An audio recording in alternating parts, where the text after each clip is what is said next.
안녕하세요, 여러분. 오늘도 건강하고 활기차게 잘 지내고 계시죠? 오늘은 정말 우리 일상 가까이에 숨어있는 위험, 바로 화상에 대해 말씀드리려고 해요. 화상이라고 하면 에이, 나는 괜찮겠지 하고 넘기시는 분들이 많으신데요. 사실 화상은 주방에서, 목욕탕에서, 심지어 침대 위에서도 생길 수 있는 아주 가까운 위험이에요. 특히 어르신들은 피부가 얇아지고 감각이 무뎌지셔서 화상을 입기가 더 쉽고 한번 다치면 회복도 훨씬 오래 걸린답니다.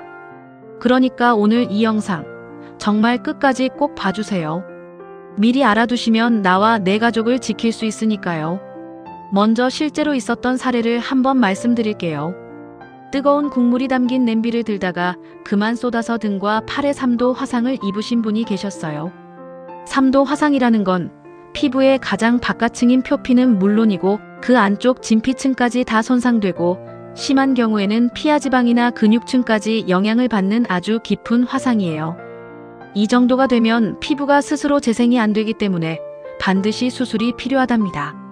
수술할 때는 본인의 허벅지 피부를 얇게 잘라서 그물망처럼 펼쳐 다친 부위에 덮어주는 방법을 쓰게 돼요.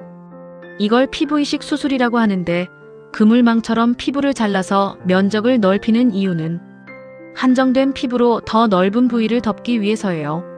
수술 자체도 몸에 큰 부담이 되지만 수술 후에도 몇 달씩 재활 치료를 해야 하고요. 화상 부위가 아물면서 피부가 쪼그라드는 구축이라는 현상이 생길 수 있어서 관절이 굳지 않도록 꾸준히 스트레칭과 물리치료를 받아야 해요. 몸이 낫는 것만큼이나 마음의 상처도 크기 때문에 심리치료도 함께 받아야 한답니다. 화상 환자분들이 얼마나 힘드신지 생각하면 정말 마음이 아파요. 또 다른 사례도 말씀드릴게요.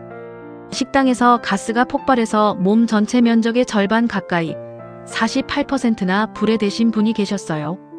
이렇게 넓은 범위로 화상을 입으면 피부가 없어진 자리에 세균이 들어와서 온몸으로 퍼지는 폐혈증이 생길 수 있어요.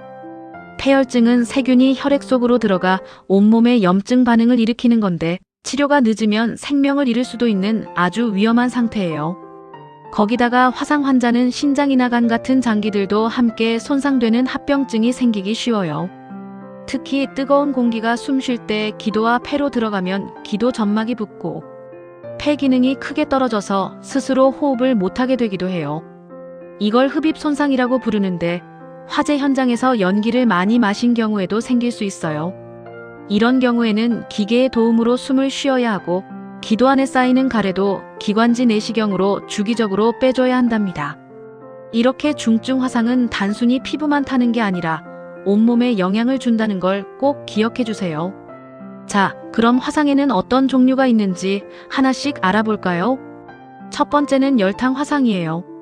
끓는 물, 뜨거운 기름, 라면, 국물 같은 걸 쏟아서 생기는 화상인데 우리 일상에서 가장 흔하게 일어나는 화상이에요. 어르신들 요리하실 때 냄비를 들다가 뜨거운 물이 손등에 튀는 일 한 번쯤 겪어보셨죠? 뜨거운 액체는 피부에 닿는 순간 빠르게 열이 전달되기 때문에 짧은 시간에도 깊은 화상을 입힐 수 있어요. 두 번째는 화염 화상이에요. 가스가 폭발하거나 불이 났을 때 불꽃에 직접 닿아서 생기는 화상이에요. 요리 중에 가스불이 갑자기 크게 일어나거나 성묘할 때 풀밭에서 불이 번지는 경우가 여기에 해당돼요. 세 번째는 접촉 화상인데요. 다림이나 전기 난로, 전기장판처럼 뜨거운 물체에 피부가 직접 오래 닿아서 생기는 화상이에요. 어르신들 겨울에 전기장판 많이 쓰시잖아요. 이게 바로 위험할 수 있답니다. 네 번째는 화학 화상이나 전기 화상이에요. 이건 주로 산업 현장에서 화학 물질에 노출되거나 고압선에 감전되어 생기는 화상이에요. 일반 가정에서는 드물지만 표백제나 강한 세제 같은 화학 물질도 피부에 오래 닿으면 화학 화상을 일으킬 수 있어요. 그런데 여러분, 여기서 꼭 기억하셔야 할 게 있어요. 바로 저온 화상이라는 거예요. 이름만 들으면 차갑다는 느낌이 드시죠? 그런데 여기서 말하는 저온은 40도에서 50도 정도의 그냥 따뜻하다 싶은 온도를 말해요. 이렇게 그리 뜨겁지 않은 온도도 오랫동안 계속 피부에 닿아 있으면 피부 깊은 곳까지 손상이 생길 수 있거든요. 우리 몸의 세포를 이루는 단백질이 높은 온도에 오래 노출되면 서서히 변성되기 때문이에요. 이 과정이 조용히 천천히 진행되기 때문에 본인이 알아차리기가 정말 어렵답니다. 전기장판 켜고 주무시거나 뜨거운 욕조에 오래 앉아 계실 때 바로 이런 일이 생길 수 있어요. 아침에 일어났을 때 등이나 허벅지에 물집이 잡혀 있으면 저온 화상을 의심해 보셔야 해요. 특히 당뇨가 있으시거나 혈액순환이 잘 안 되시는 어르신들은 뜨거운 느낌을 정상보다 훨씬 덜 느끼실 수 있어서 더욱 조심하셔야 해요. 당뇨 합병증으로 신경이 둔해지면 화상을 입어도 통증을 못 느끼는 경우가 많거든요. 핫팩도 마찬가지예요. 핫팩을 피부에 직접 오래 대고 계시면 저온 화상이 생길 수 있어요. 꼭 천이나 수건 위에 올려두세요. 잘 따라오고 계시죠? 이제 예방법과 응급처치를 말씀드릴게요. 그럼 화상을 예방하려면 어떻게 해야 할까요? 뜨거운 냄비나 물건을 다룰 때는 먼저 손등으로 살짝 온도를 확인하는 습관을 들이세요. 손바닥보다 손등이 열 감각이 더 예민하기 때문에 온도를 느끼기가 더 좋아요. 주방에서 요리하실 때는 긴 소매 옷보다는 소매가 불이나 뜨거운 표면에 닿지 않는 옷을 입으시는 게 좋고요. 냄비 손잡이가 뜨거울 수 있으니 반드시 두꺼운 장갑이나 행주를 이용하세요. 전기장판은 취침 전에 미리 켜두었다가 주무시기 직전에 끄시거나 이불을 한 장 더 깔아서 피부에 직접 닿지 않게 해주세요. 온탕이나 족욕도 처음에 발만 살짝 담가서 온도를 확인하신 후에 천천히 들어가세요.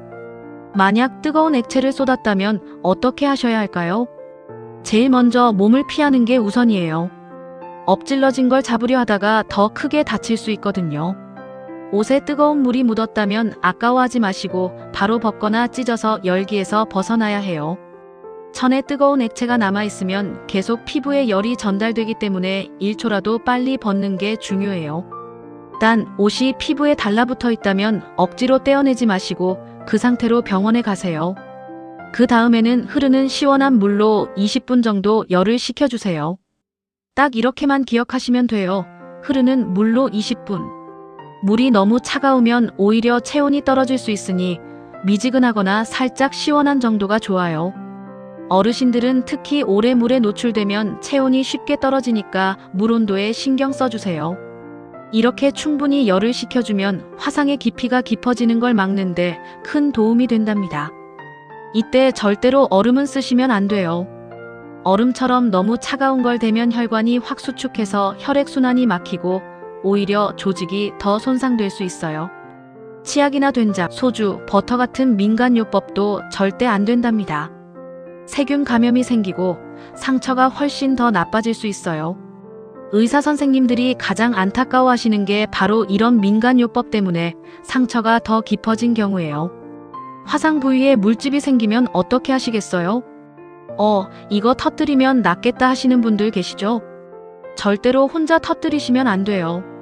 물집은 표피와 진피 사이에 림프액 같은 분비물이 고인 건데 이 안에는 피부가 회복하는 데 도움이 되는 물질도 들어있어요. 함부로 터뜨리면 세균이 들어가서 감염이 생기고 상처가 훨씬 깊어질 수 있어요. 병원에 가셔서 소독된 기구로 안전하게 처치받으시는 게 훨씬 안전하답니다.